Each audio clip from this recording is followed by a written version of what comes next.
السلام عليكم. شغال كده ده ولا مش شغال؟ النضارة مظبوطة. بقالي أكتر من سنة بحاول أسجل الفيديو ده، بس ما كنتش بسعى ليه. بس هو تفتكر يعني إيه السعي؟ وأنا كنت بحضر لأول امتحان إنجليزي ليا في حياتي كطالب مصري. كنت في أكاديمية ضيافة جوية. كان الموضوع مرعب جدا، أنا عمري ما درست إنجليزي أصلا، وعمري ما اتكلمت إنجليزي. الموضوع هيبقى عامل ازاي؟ كان قدامي شهر واحد بس على الامتحان، والمدرس جزاه الله كل خير قال لنا ايه بالظبط اللي هيجي في الامتحان، وقال ما غشش ناس، بس هو قال لنا المواد بالظبط والتوبيك بالظبط اللي هتيجي في الامتحان، ده وده وده مش هيخرج عنهم. وكانوا هم 4 بس، وكانت حاجة في غاية البساطة، وكان مدينا مهلة شهر كامل نذاكر. هل أنا ذاكرت؟ أنا كنت بذاكر إنجليزي 4 ساعات، وساعات كانت بتوصل معايا ل5 ساعات. بس خدش بالك من حاجة؟ أنا كنت بذاكر إنجليزي، مكنتش بذاكر الامتحان. كنت بذاكر الإنجليزي كلغة. فاكتشفت وأنا في الامتحان إن أنا مش عارف أجاوب حاجة. أنا عارف أقرأ إنجليزي كويس، عارف أقرأ الامتحان، دي حاجة جامدة. أنا عارف السؤال ده بيتكلم عن إيه، بس أنا مش عارف الإجابة. طب إزاي أنا ذاكرت 30 يوم 4 ساعات؟ بس اللي أنا اكتشفته إن أنا ذاكرت إنجليزي، أنا مذاكرتش المواد اللي كانت في إيدي المفروض كنت أذاكرها. أنا اتعلمت إنجليزي كويس، عرفت أقرأ كويس، اتفاجئت بده. في شوية أسئلة عرفت أجاوبها، واتفاجئت إن أنا بعرف أكتبها. بس اللي اتفاجئت منه أكتر هي كانت الدرجة، إن أنا جبت 27 من 50. أنا تعبت جامد، أنا سعيد كتير. بس ثواني كده، هو برضه إيه السعي؟ وأنا ماشي من الامتحان كنت زعلان جدا، لدرجة إن أفتكر إن عينيا دمعت شويتين. كنت مش متصور إزاي الواحد يتعب في حاجة، وهل ممكن أصلا الواحد يتعب في حاجة ويعمل المجهود ده كله وفي الآخر يطلع في الاتجاه الغلط؟ طب أعرف منين إن هو الاتجاه الغلط؟ السعي ده مرهق، بنجري ورا حاجات كتير جدا بنفتكر إن هي ممكن تحقق لنا النجاح أو السعادة. بس إيه اللي يحصل لو كنا بنسعى في الاتجاه الغلط؟ تفتكر كل تعبنا ده ممكن يروح؟ كمان السعي بس مش بيكون في الشغل والفلوس، السعي كمان بيكون بعلاقتنا بربنا. يعني مثلا يوم القيامة أول سؤال احنا هنتسأل عليه هي الصلاة، عملت فيها ايه؟ من رحمة ربنا علينا ان هو مدينا السؤال ومدينا الإجابة ومدينا المواد اللي المفروض نذاكرها.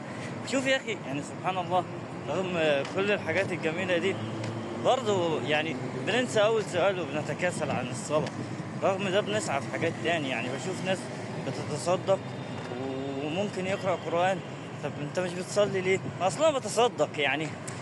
انا بتصدق، انا بقرب من ربنا اهو. طب ما الصلاة دي اول حاجة انت هتتسأل عليها. يعني حلو ان انت تصدق، حلو ان انت بتقرأ قرآن، طب والصلاة طيب يعني. فسبحان الله، يعني من اعطانا السؤال واعطانا الاجابة، والانسان برضه يتكاسل. غريب برضه السعي ده. وأتذكر كمان قول الإمام أبي حامد الغزالي في كتاب بداية الهداية: واجتهد أن لا يراك مولاك حيث نهاك، وأن لا يفقدك حيث أمرك، ولن تقدر على ذلك إلا بأن توزع أوقاتك. الكلام ده معناه إننا لازم ننظم وقتنا ونتعلم إزاي ننظم وقتنا بين الدراسة والتدريب والشغل وديننا. ده بيعرفنا إن إحنا بنسعى فعلا في الطريق الصح. ده بيعرفنا هل أصلا هو ده الطريق الصح اللي إحنا المفروض نسعى له، ولا ده طريق غلط. هنا في الشغل بنسعى ونتعب عشان نحقق النجاح. النجاح مش بس مجرد أرقام أو مجرد فلوس. النجاح هو ان انت اصلا تكون عارف انت رايح فين. السعي هو ان انت عارف طريقك انت رايحه فين وليه وعشان ايه. مثلا انا عندي امتحان انجليزي وعندي المواد، فانا عارف انا هذاكر ايه. انا هذاكر دلوقتي المواد دي، انا بعمل ده ليه؟ عشان اتعلم انجليزي. فاهم ازاي؟ وانا هنا بفكر معاك في كل حاجة. يعني مثلا دلوقتي احنا عرفنا ان انا علشان اسعى انا محتاج خطة، انا مش بس رايح اسعى وخلاص. اهم حاجة زي ما قال الامام ابي حامد الغزالي ان احنا ننظم وقتنا. طب خلاص انا نظمت وقتي اوكي، ما انا كنت برضو منظم وقتي ان انا اذاكر 4 ساعات، بس برضو انا كنت بذاكر غلط. فدي اهم حاجة، ان انا مش بس انظم وقتي، انا اكون عارف اصلا انا رايح فين، اكون عارف هي دي المواد فعلا ان انا هذاكرها. انا دلوقتي عايز اخش الجنة، فعشان اخش الجنة ان انا بس دلوقتي كل اللي انا محتاج اعمله ان انا اتصدق واروح الحج. طب ما هي الصلاة، ما هي انت دي اول حاجة هتتسأل عليها، هتتسأل على شبابك انت ضيعته في ايه، وفلوسك دي صرفتها في ايه. ما ينفعش يبقى معاك الاجابات وانت بتذاكر في حاجات تاني، وده طبقها على حاجات كتير في حياتك. يعني مثلا في رياضة الكاراتيه انت لازم تتعب وتعمل مجهود وتبذل عدد ساعات كبيرة جدا جدا جدا من التمرين، وتوصل ل3 شهور كل يوم ساعتين تمرين وتدريب شاق جدا، عشان في الآخر بطولة مدتها دقيقتين. وهنا بسعى وبتعب علشان ايه؟ بعمل تدريب وكل ده علشان ايه؟ علشان البطولة في الآخر. السعي مش مجرد بس ان انت تحط خطة، السعي بس مش مجرد ان انت تكون هو ده الطريق اللي انا رايحه وخلاص، وتشوفه كده من بعيد ايوه هو انت، ايوه هو انت، ده هو ده صح الطريق اللي انا رايحه وخلاص. السعي ان انت عارف ان هو ده الطريق، عارف المواد اللي انت رايح بتذاكرها، تذاكر المواد دي، تعمل لها خطة، وتقول خلاص انا دلوقتي انا معايا الخطة، معايا الهدف، معايا الهدف الكبير، قسمته لخطة، والخطة دي قسمتها لأيام، معايا المواد، هي دي فعلا الحاجة اللي هتوصلني لهدفي اللي هو 1 و2 و3، هيوصلني من النقطة ألف للنقطة ب، ثم هدفي الأساسي.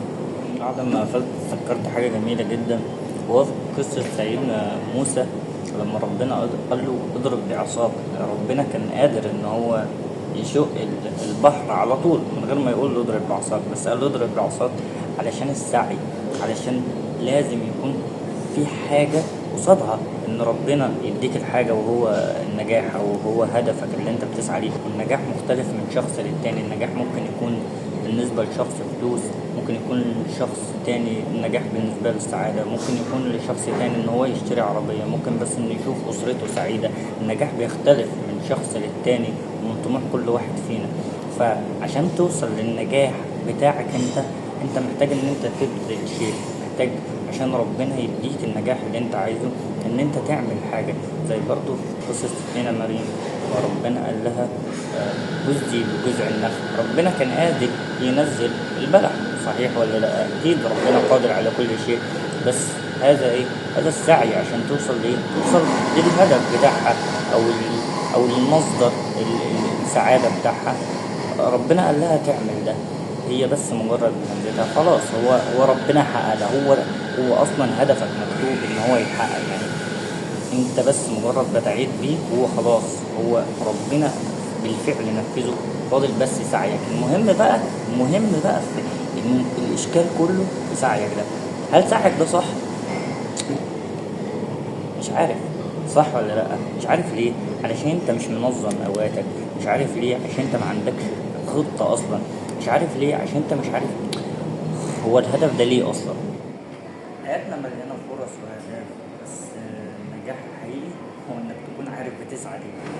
بس الأهم منه إن السعي ده يكون في الاتجاه زي ما ربنا قال، وإن ليس للإنسان إلا ما سعى. وكده كده اللي مش هيسعى مش هيوصل.